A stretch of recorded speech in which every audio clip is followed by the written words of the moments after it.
আজকে ইনকলাব মঞ্চের শান্তিপূর্ণ কর্মসূচিতে পুলিশের বেধড়ক লাঠিচার্জ এবং গুলিবর্ষণ, এটা অত্যন্ত ন্যক্কারজনক।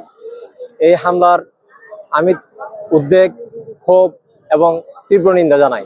ইনসাফের বিচার যে চাইতে আসলাম সেটার উপহার হিসাবে দেখেন, উপহার হিসাবে এইসব দেওয়া হয়েছে। আমাদের আরো ভাই তারা অলরেডি ইনজুরি আছে।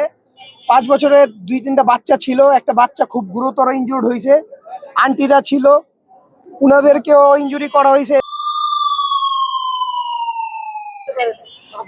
এই যে আপনারা দেখতেছেন ভাই, হাদির লাশ নিয়ে যায় পুলিশ, বলতেছে আবার বলতেছে যে ওই কেউ আহত হয় নাই, কারো গুলিবিদ্ধ হয় নাই।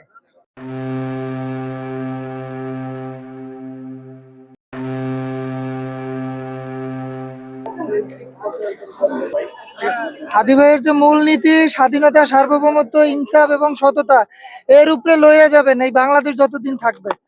আসলে কি আমরা বিচারহীনতার ভিতরেই থাকবো 24 পরবর্তী বাংলাদেশে? এটার প্রশ্ন আমি বাংলাদেশের জনগণের কাছে রাখতে চাচ্ছি।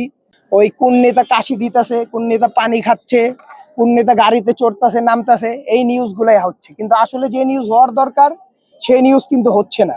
ওসমান হাদি হত্যার বিচার, এটা ন্যায় বিচারের দাবিতে ইনকলাব মঞ্চের নেতাকর্মীরা আজকে সেখানে উপস্থিত হয়েছিল। তাদের এই শান্তিপূর্ণ কর্মসূচিতে বেধড়ক লাঠিচার্জ এবং গুলিবর্ষণ, এটা কোনো সভ্য রাষ্ট্রের প্রশাসন বাহিনীর কাজ হতে পারে না।